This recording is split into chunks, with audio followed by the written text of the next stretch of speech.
हुकुम का मुझे बताओ।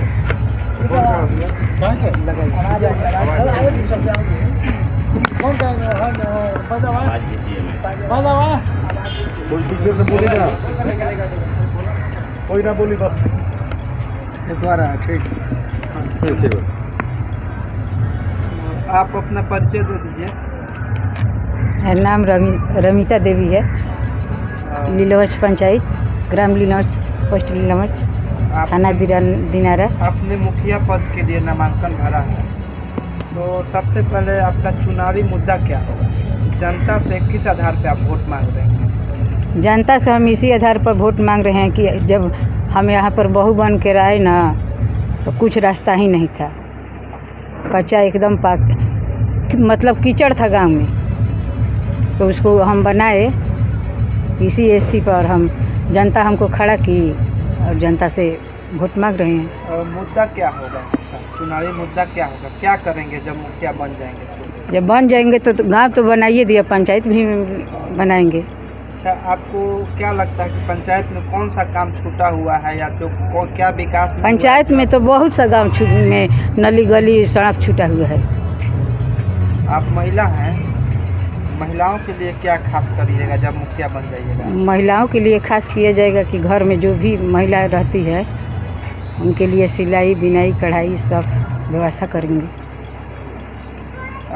जैसे हम लोग देखते हैं हमारा जो समाज है, महिलाओं को प्राथमिकता नहीं दिया जाता है, पुरुष प्रधान समाज है। लोग महिलाओं को घरों से बाहर नहीं निकलने देते हैं, पढ़ाई के लिए, रोजगार के लिए या खेल कूद में भाग लेने के लिए। आप क्या संदेश देंगी मुखिया बन जाने के बाद, ताकि लोग इस सब चीज़ों को, महिलाओं को आगे आने दें? मैं सब उस पर विचार करूंगी, उन लोगों को आगे बढ़ाने के लिए घर घर में व्यवस्था भी करूंगी। किस तरह का व्यवस्था करेंगे? मान लीजिए कढ़ाई बिनाई है, कोई बहू नहीं निकलेगी, उसको घर में व्यवस्था दिया जाएगा 2 रुपये कमाने के लिए, कि वो कमा कर अपने बाल बच्चा को कर सके। गाँव में अभी नल जल योजना का लगता है कार्य पूरा नहीं हुआ है, तो आप जब चुनाव जीत जाते हैं तो उसको क्या पूरा करा पाएंगे? करा पाएंगे।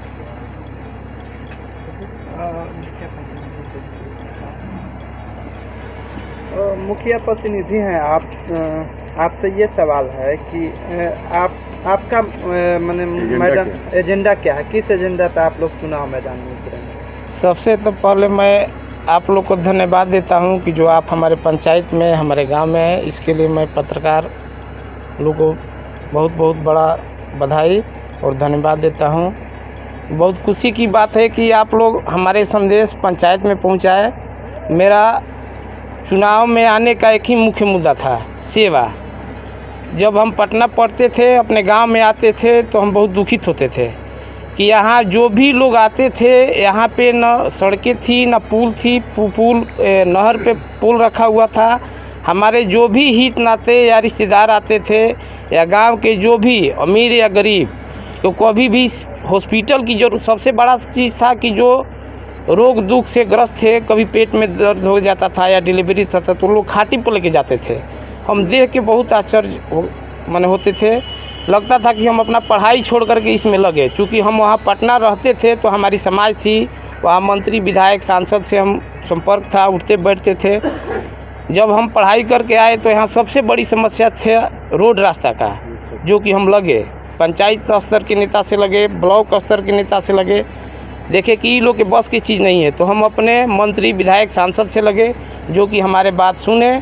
हम इसमें निस्वार्थ जो भी मदद हुआ, अपने घर से जो भी हुआ, हम जनता से एक ही अपील किए कि आप लोग हमारे पीछे रहिए, हम देखिए क्या से क्या बनाते हैं, और 5 साल में करके हम अपने गांव को दिखाए। अच्छा, नली गली से ऊपर उठकर नौजवानों के शिक्षा और रोजगार के लिए क्या करेंगे? शिक्षा पर भी हम ध्यान देते हैं। पहले तो जो सरकार की एजेंडा है कि जो लड़के बहुत ज़्यादा हैं और टीचर कम, और हम जब स्कूल में जाते हैं दबाव बनाते हैं तो कुछ गार्जियन लोग भी नाराज़ हो जाते हैं। हम एक ही संदेश देते हैं गार्जियन को, चाहे आप कितना भी व्यस्त हों, कम से कम एक दिन अपने लड़का को वर्क देखिए और समय दीजिए कि आपका बच्चा क्या कर रहा है, स्कूल में क्या उनको मिल रहा है टास्क, उस पर होमवर्क देखिए, और मास्टर पर दबाव बनाइए कि ऐसा क्यों ऐसा हो रहा है। जब तक ले गार्जियन जनता तैयार नहीं होगी, तब तक ले हम लोग का बाल बच्चा आगे नहीं बढ़ सकता है। ये हम लोग का जिम्मेवारी है।